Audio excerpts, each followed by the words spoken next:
नमस्कार, आप देख रहे हैं डिजिटल हरियाणा और मैं हूं आपकी होस्ट ज्योति देसवाल। आज अंबाला से एक बड़ी खबर सामने आई है। हरियाणा की राजनीति में बेबाक आवाज और सीधे सपाट बोलने वाले मंत्री के नाम से मशहूर अनिल विज, जिन्हें अब अपनी ही पार्टी से भिड़ने वाले गब्बर भी कह सकते हैं, उन्होंने फिर एक बार अपनी पार्टी भाजपा पर तीखा हमला बोल दिया है। विज ने एक्स पर लिखा है, अंबाला छावनी में कुछ लोग समानांतर भाजपा चला रहे हैं और ये सब ऊपर वालों के आशीर्वाद से हो रहा है। सीधे शब्दों में कहें तो विज ने भाजपा कमान पर ही सवाल खड़े कर दिए हैं। लेकिन ये हमला अचानक नहीं है। अनिल विज की पहचान ही यह है कि जब जब उन्हें पार्टी या सरकार में कुछ भी गलत लगा, उन्होंने खुलकर बोला है। अनिल विज 7 बार विधायक हैं और राज्य के वरिष्ठ मंत्री भी हैं। उनकी छवि ईमानदार, सख्त और जुझारू नेता की है। वो न केवल विपक्ष बल्कि अपनी ही सरकार पर भी सवाल उठाने में पीछे नहीं हटते। यही वजह है कि उन्हें जनता का विज भी कहा जाता है। अंबाला की गलियों में सुबह सुबह जनता दरबार लगाने की परंपरा उनकी पहचान है, जहां आम लोग सीधे अपनी शिकायतें रखते हैं और मौके पर ही कार्रवाई होती है।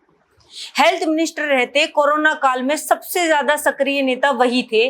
उन्होंने खुद अस्पतालों का दौरा किया, पीपीई किट की सप्लाई देखी और कोविड अस्पताल बनवाने की पहल की। अंबाला छावनी का सिविल अस्पताल, मेडिकल कॉलेज और अन्य हेल्थ सुविधाओं को अपग्रेड करवाने में श्रेय भी उन्हीं को जाता है। विज का सबसे बड़ा हथियार है उनकी जीरो टॉलरेंस पॉलिसी। कई अफसरों और कर्मचारियों पर उन्होंने सीधा एक्शन लिया है जब भी भ्रष्टाचार का मामला उनके सामने आया है। सड़क, सीवरेज, पानी और स्मार्ट सिटी प्रोजेक्ट्स में विज ने लगातार काम करवाया है। अंबाला में स्पोर्ट्स कॉम्प्लेक्स, जिम और खेल सुविधाओं को बढ़ावा देने में भी उनकी अहम भूमिका है। विपक्षी दलों, चाहे हुड्डा हो या ममता बनर्जी, सबको उनके तीखे बयानों का सामना करना पड़ता है। ये एक ऐसे नेता है जो जनता की शिकायतों को सीधे तौर पर सुनते हैं। यही उनको सबसे अलग बनाता है। अब सवाल ये है कि ऐसा नेता जब कह रहा है कि पार्टी में समानांतर भाजपा चल रही है, तो क्या ये इशारा सिर्फ अंबाला तक सीमित है या फिर प्रदेश की राजनीति में भी अंदर खाने गुटबाजी गहरी हो चुकी है? पिछले कुछ सालों में साफ दिख रहा है कि हरियाणा भाजपा में खेमेबाजी बढ़ रही है। मुख्यमंत्री खेमे, संगठन खेमे और कुछ बड़े नेताओं की खींचतान की चर्चा कई बार उठ चुकी है। विज का बयान इन्हीं खींचातानियों को खुलकर सामने लेकर आया है।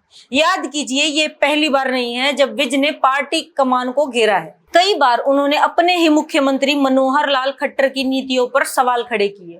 संगठन को लेकर भी उनका कहना था कि जो जमीनी कार्यकर्ता है उन्हें किनारा कर दिया जाता है और चापलूसों को तहरीज मिलती है। 2020 में भी विज ने कहा था, मैं संगठन का हिस्सा नहीं हूं, मैं जनता का हिस्सा हूं।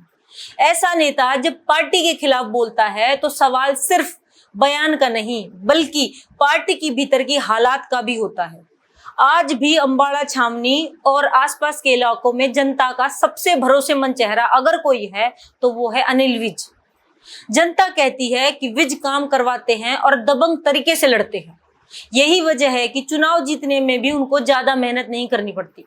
अब बड़ा सवाल ये है, क्या भाजपा नेतृत्व विज की बातों पर ध्यान देगा या फिर उन्हें किनारे लगाकर समानांतर भाजपा को और मजबूत होने देगा? क्योंकि अगर पार्टी अपने ही सीनियर मंत्री को नजरअंदाज करती है तो इससे न सिर्फ भाजपा का नुकसान होगा बल्कि हरियाणा की राजनीति का संतुलन भी बदल सकता है। अनिल विज ने फिर से साबित कर दिया है कि वो सिर्फ पार्टी के नेता नहीं है बल्कि वह जनता की आवाज है। उनकी सख्त छवि, ईमानदार काम और बेबाकी ने हमेशा उन्हें दूसरों से अलग खड़ा किया है। अब देखना होगा क्या भाजपा हाईकमान विज के सवालों का जवाब देती है या फिर चुप्पी साधकर खेमेबाजी को हवा देती है। और यही है असली खबर, हरियाणा की राजनीति का वो पहलू जिसे अनिल विज ने उजागर किया है और जिस पर अब सबकी नजरें टिकी हैं। आप देख रहे हैं डिजिटल हरियाणा। धन्यवाद।